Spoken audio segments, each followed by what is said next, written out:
All right, today we're going to do something kind of cool. We're going to crack a code.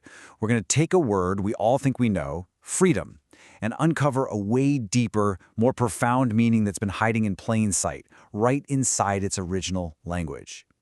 So let me just ask you this straight up. What if our whole modern idea of freedom, just doing whatever we want, is completely missing the point?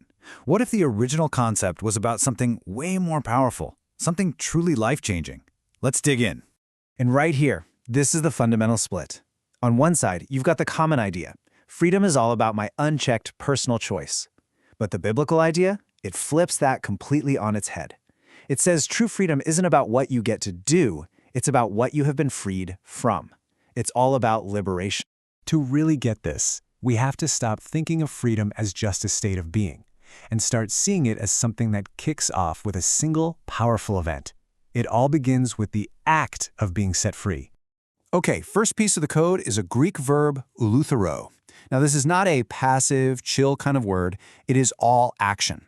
It describes that dynamic, decisive moment of liberation, the actual event of being yanked out of bondage. And you've definitely heard this word before, probably in one of the most famous verses about freedom out there. When Jesus says the truth will set you free, the verb he uses is a future tense of Eleutherouo. It's a promise, right? A promise of a definite future act of liberation that's coming. So here's the real code-cracking detail. It's in the grammar. This verb often shows up in what's called the aorist tense. Now in Greek, that points to a completed, one-time action. The best way to think about it? It's like a prison break. It's not this slow, gradual thing. No, it's a single, decisive moment where you are brought out of captivity. It's done. It's finished. Okay, so the prison break happened. You've been liberated. Awesome. But now what? Well, this is where freedom stops being just an event and starts to become a fundamental change in who you are, your status, your very identity. So our second word is Eleutheros. This one's an adjective. It describes the new you. It's your new legal standing. And the keyword here isn't just free, it's exempt. You are now exempt from all the rules and debts of your old life. This passage just nails the idea perfectly. Jesus is basically saying, look, strangers might have to pay the tax, but the sons of the king, they're exempt. They don't have to. That is the status of Eleutheros, being exempt from a rule that binds everybody else.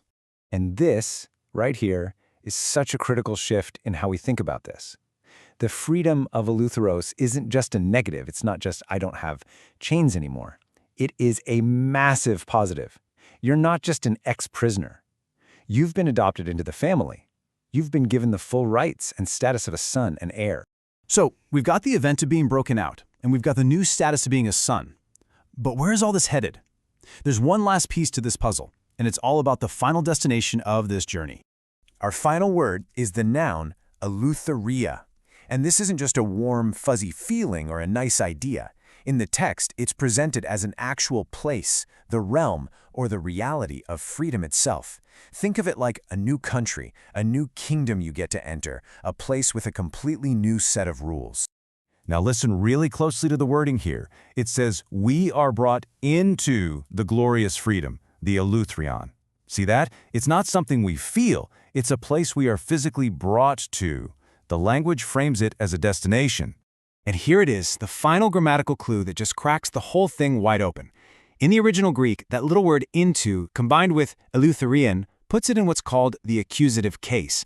And that case, so often, signifies motion towards a destination. The grammar itself is telling us that this freedom is the place you arrive at in the end. It's the goal of the whole journey. Okay, so we've got the event, we've got the status, and we've got the destination. Let's put all three of these pieces together and actually map out this incredible journey to true freedom. So here's how it all plays out. It starts with a pardon. Boom, the prison doors are unlocked. Then comes the main event, Eleutheroω. You are literally physically led out of the prison. The second that happens, your status changes. You become Eleutheros. You're not an ex-con anymore. You're a son, totally exempt. And finally, you arrive at your destination, Eleutheria, the new kingdom, where you get to live out your new life as an heir. It really does all boil down to this one incredibly powerful idea. The sons are exempt. See, this isn't freedom to just do whatever you feel like. This is freedom from the old laws that used to hold you captive because your entire identity has been changed. This entire journey is about a transformation from being prey to being an heir. You are no longer a victim of that old system. You're no longer subject to its rules and its punishments. You now live in a brand new reality, with all the rights and the full inheritance of a son. Understanding this changes everything. It completely reframes freedom. It's not a license to do what you want. It's an inheritance. It's a gift of a new status and a new reality. And that leaves us with one last big question to chew on. So, what are you going to do with your inheritance?